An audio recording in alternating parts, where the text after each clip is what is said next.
like, even you heard Shorty at the end there, right? Where he's like, it looks like JT Miller's not going off.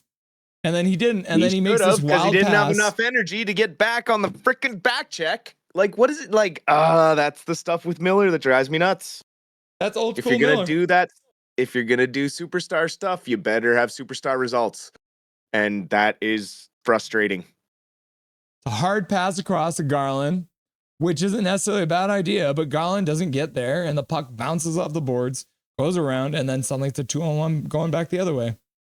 Well, and it's one thing if you have the energy to get back, but if you're at the end of a long shift in overtime, he had every opportunity to get off the ice there. Mm-hmm. Yeah, those are the problems that I have with Miller, and I've had them for a while. He's an emotional player. Don't get me wrong. He's a talented hockey player when he channels it the right way. But boy, when he doesn't, it shows. Emotion is a good thing in hockey because, like a lot of coaches will tell you, emotion can win games for you, but you have to use it properly. And tonight, like right off the bat in the first intermission, I'm like, oh no, I don't know what Miller's going to be doing tonight. And it turned out that's exactly what he was going to do. He essentially lost it for his team after a hard effort. Yep. And the person I feel worse for is Demko. You know, we're up 2-0 in the third period. The Keller goal, that's bad defense, letting Keller get in behind everybody. Demko makes the first save, and the guy's wide open to just take it off the doorstep and bury it. And then a bad penalty. Yeah, kind of a soft call on Myers, but we had a chance before that to make it 3-0 on the power play, and we had a stinker of a power play. I don't understand the coaching decision to take Petey off the top unit.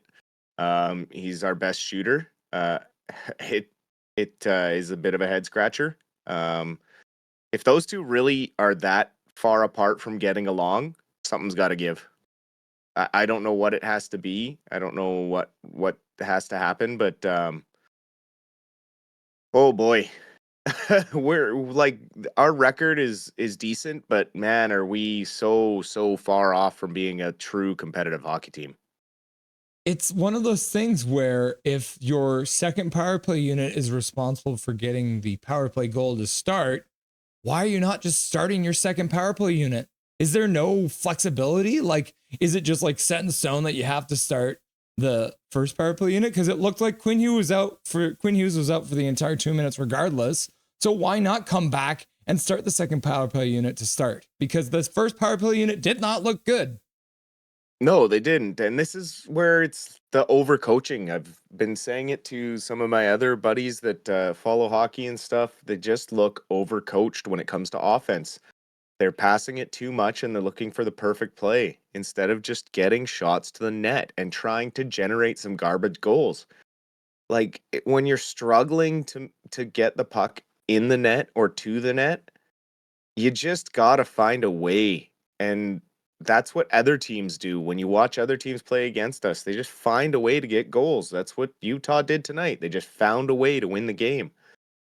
And it's just frustrating night after night to see the efforts coming in from our guys that are they just lack that like give a shit. Swear jar. Yes, sir. Okay. Let's try and find some positive. Let's look at the stats here because I think the Vancouver Canucks had 33 hits. So that another night where they had 33 hits, to 30 plus hits, 20 block shots. But at the end of the day, if you don't end up winning that game, those stats don't really mean anything. Another 2-point night from Quinn Hughes, 2 assists, generating all the offense from the back end. Dakota Joshua, what a goal. And that whole shift to throw a hit in the corner and then get up ice that quickly and be gone. That's really good things to see out of Joshua. That's a positive for sure. Hopefully that can get him going and we can see more of that, more of what we saw last year from him. That would be helpful on the offensive side. Yeah, I guess we generated 26 giveaways from Utah, but also gave up 15 of our own. So Um, If I don't Cam's still know. watching from green, blue, and W's, I'm sorry, but because in the interview he said that Mason Raymond was his favorite player. But one thing I've said consistently about Mason Raymond is that it seemed like a lot of the time his feet were faster than his hands, and that's how I Yep. felt about Connor Garland tonight. Is that he was Yep. out there, he was moving, but it looked like his hands were not able to keep up with his feet. Yep. Yeah, and some of that too is new ice, new boards, first time playing in a building. So some of that is just discomfort that they'll have to learn to play through the next time they come to Utah. However, you're still a professional. You should still be prepared. Um, yeah, I don't know. I don't know. It's just hard when things are going well and then you're up to nothing and you just lay an egg for the last 20 minutes or last 15 minutes because you think, oh, Demko's got this. I don't know, man. It's like there was some chat in our chat earlier, and we're talking about like Canucks logic, like we always talk about, right? We lose to backup goalies. We get scored on by former Canucks. We're the butt end of milestone goals for all Hall of Famers, right? There is no Yep. pattern, right? For this Canucks team, there is no pattern. In one game, they look like they could literally win the Stanley Cup tomorrow, and the next game, they look like they should be drafting number 1 overall. Yep. It's No enough identity. drives And you we've mad. talked about it. No identity. There's no identity to this team. Who are these Canucks? I can't answer that. You know, there's just no one is taking the reins and being like, this is my team. This is how we're going to play. The only person who does that is Quinn Hughes, but there's only so much he can do on the back end. Sad panda when you see that after leading this game 2-0, the Vancouver Canucks failed to get a single star in the 3 stars of the night with Dylan Guenther, former Vancouver Canuck. I'm going to start calling him, coming in at a 3rd star with a goal. Clayton Keller with a goal and an assist coming in at your 2nd star. And Miguel Sergachev with the game-winning goal in overtime, getting the 1st star of the game. Do you agree or disagree with those 3 stars?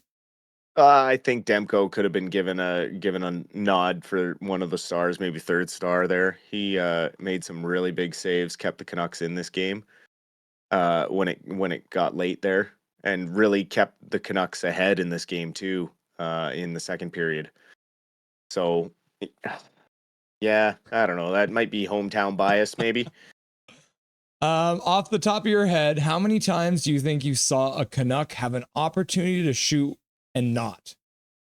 Too many, and that falls right back into my overcoaching thing. Like, why are these guys not shooting the puck? As someone who's like grown up playing minor hockey, and then even when we were playing men's league, all we said was shoot the puck, get the puck to the net. That's always been the mantra, no matter what level of hockey you're playing. You can't score if you don't shoot.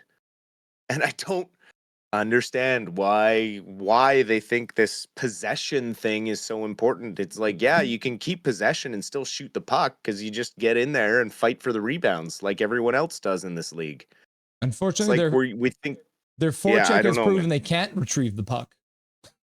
Yeah, and it's like you can't expect to just be better. You have to go out and earn it, and they're not earning it right now. Some games they are, and some games they're not, and I don't know why they think they can decide to take nights off. But you figure a coach like Tocchet, who got a lot of his points from rough and tumble play, would be more into the shot for a rebound, the garbage goals, like getting into the dirty areas. But I don't know if we have a team that's built to play like that. And that's where it's okay. Now we need to see some trades happen and find an identity. Um, we'll see what happens in the next 24 hours, but that's a pretty glaring breakdown in the last 10 minutes of a game to hand it right back to a team you were pretty much handling for the most part for the night. Well, it's interesting because even when I said both goals were essentially scored against the run of play. Like both goals happened when the Canucks were not doing all that much, right? Like it's not like they were dominating the play. It just happens that they were taking advantage of mistakes that Utah had made, which is great. But if you're going to make your own mistakes and get scored on, then it doesn't really make a difference if you take advantage of those. Exactly. So you might as well try and drive the play a little more. We just sat back so much tonight, and it felt like we took a young team for granted. And they got a lot of young talent. They're up and coming. I think this is their 6th straight win. So they're very hot right now, and they're scoring a lot of goals. So yeah, we just didn't look prepared in the first period for one.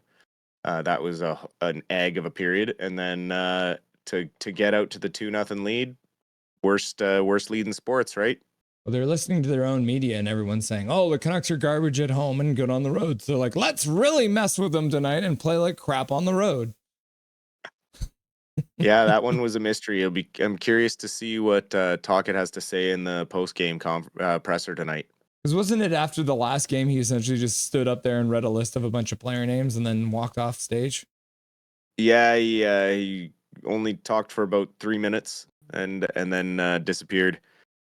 He just basically said all these guys had good games tonight and then left. Won't be able to pull that one off tonight. There were some questionable performances. That obviously that play in overtime leading to the goal. There was a shorthanded opportunity, same thing on the power play that Miller was kind of directly at fault of causing. So there's going to be some questions that need to be asked regarding Miller and his effort level tonight. Also, not necessarily his effort level, but his faith in other teammates to get out there and get the win when he's sucking wind. Well, it's the the third back-to-back for the Canucks so far this season. They have not won on a back-to-back so far. And to start off a back-to-back with a loss is kind of a doom and gloom sort of thing to do because you can very easily go 0-2 on this little short road trip. Do the Canucks have any chance against the Vegas Golden Knights tomorrow night? I think so, because it's a little different situation when our backup goalie coming in is Lankinen, who's been incredible this year. It's different when you're running like a true backup and you never know what you're going to get from them any given night. Also, I would expect Brandstrom to probably come out of the lineup and Forbert to get back in. I'm not sure what we'll see for changes up front. Granted, that trade freeze is coming up, so it's almost like trade deadline number 1 or 1A. So hopefully we see maybe something get done, and if not, it'll definitely be done shortly after the freeze ends. Yeah. So tough task against a very good Golden Knights team. Let's see. I think they're actually on their own little streak right now. I'm just pulling it up. Vegas.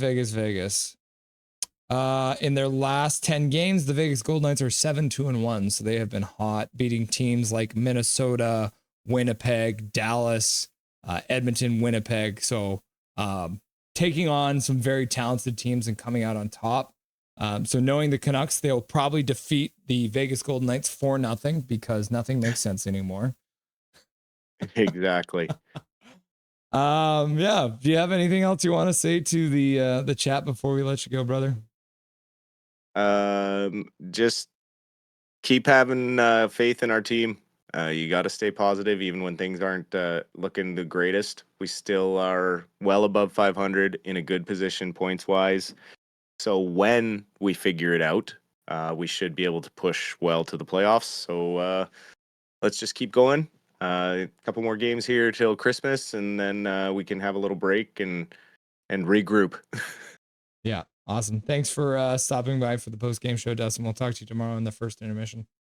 Absolutely. Have a great night, everybody. Nothing is perfect.